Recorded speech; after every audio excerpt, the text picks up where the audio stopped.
ಈ ಮಕರ ರಾಶಿ ಹುಟ್ಟಿರ್ತಕ್ಕಂಥವ್ರು ಯಾರ್ಯಾರು ಮಕರ ರಾಶಿಯಲ್ಲಿ ಹುಟ್ಟಿರ್ತಾರೋ ಅವರಿಗೆಲ್ಲ ಮಕರ ರಾಶಿ ಅಂದರೆ ಆಕ್ಚುಲಿ ಉತ್ತರಾಷಾಢ ನಕ್ಷತ್ರ, ಶ್ರವಣ ನಕ್ಷತ್ರ, ಧನಿಷ್ಠ ನಕ್ಷತ್ರ ಈ 3 ನಕ್ಷತ್ರಗಳ ನಡುವೆ ಮಕರ ರಾಶಿಯಲ್ಲಿ ಬರ್ತಕ್ಕಂಥದ್ದು. ಈ 3 ನಕ್ಷತ್ರಗಳಲ್ಲಿ ಮಕರ ರಾಶಿಯಲ್ಲಿ ಚಂದ್ರ ಇದ್ದಾಗ ಚಂದ್ರನಿಂದ ಅಂದ್ರೆ ಮಕರ ರಾಶಿಯಿಂದ 4ನೇ ಮನೆಯಲ್ಲಿ ಏನಾದರೂ ಗುರು ಇದ್ರೆ, ಅಥವಾ ಮಕರ ರಾಶಿ ಚಂದ್ರನ ಜೊತೆ ಕುಜನಿದ್ರೆ,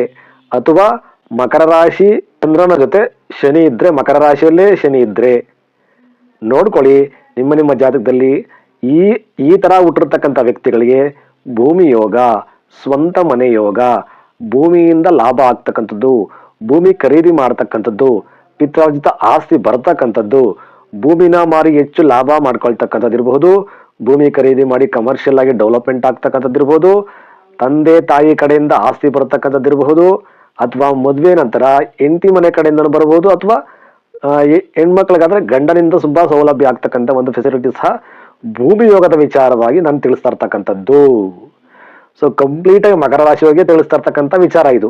ಯಾರ್ಯಾರು ಮಕರ ರಾಶಿಯಲ್ಲಿ ಹುಟ್ಟಿರ್ತಾರೋ ಅವ್ರಿಗೆಲ್ಲ ಮಕರ ರಾಶಿಯಲ್ಲಿ ಚಂದ್ರ ಇದ್ದೇ ಇರ್ತಾನೆ. ಚಂದ್ರನ ಜೊತೆ ಏನಾದ್ರು ಶನಿ ಗ್ರಹ ಇದ್ರೆ,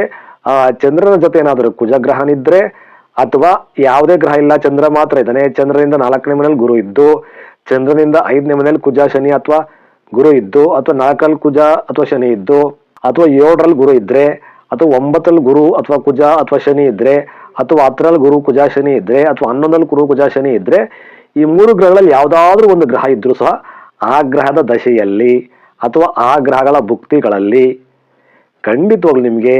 ಭೂಮಿಗೆ ಸಂಬಂಧಪಟ್ಟ ಯಾವುದಾದ್ರೂ ಒಂದು ವಿಚಾರದಿಂದ ಲಾಭ ಬರ್ತಕ್ಕಂಥದ್ದು, ಲಾಭ ಆಗ್ತಕ್ಕಂಥದ್ದು, ಅಥವಾ ನೀವೇ ಭೂಮಿ ಖರೀದಿ ಮಾಡ್ತಕ್ಕಂಥ ಯೋಗ ಬಂದೇ ಬರುತ್ತೆ. ಅದರಲ್ಲೂ ಏನಾದ್ರೂ 5ನೇ ಮನೆ ಅಥವಾ 11ನೇ ಮನೆ ಅಥವಾ 9ನೇ ಮನೆ ವಿಶೇಷವಾಗಿ ಅಥವಾ 10ನೇ ಮನೆಯಲ್ಲಿ ಕುಜನಿದ್ದಾಗ ಭೂಮಿ ಖರೀದಿ ಮಾಡ್ತಕ್ಕಂಥ ಯೋಗ ಬಂದೇ ಬರುತ್ತೆ. ಭೂಮಿನ ಉಳಿಸ್ಕೊಳ್ತಕ್ಕಂಥದ್ದು 11ನೇ ಮನೆಯಲ್ಲಾಗ್ಲಿ ಅಥವಾ 4ನೇ ಮನೆಯಲ್ಲಾಗ್ಲಿ, ಅಥವಾ ಲಗ್ನದಲ್ಲಿ ಅಂದ್ರೆ ಚಂದ್ರನ ಜೊತೆ ಕುಜ ಮಕರ ರಾಶಿಯಲ್ಲೇ ಕುಜನಿದ್ರೆ, ಅಥವಾ ಮಕರ ರಾಶಿಯಲ್ಲೇ ಶನಿ ಇದ್ರೆ, ಅಥವಾ ಶನಿ ಏನಾದ್ರು 11ನೇ ಮನೆಯಲ್ಲಿದ್ರೆ, ಅಥವಾ 9ನೇ ಮನೆಯಲ್ಲಿ ಚಂದ್ರನ ಜೊತೆಯೋ ಕುಜನ ಜೊತೆನೋ ಶನಿ ಇದ್ದಾಗ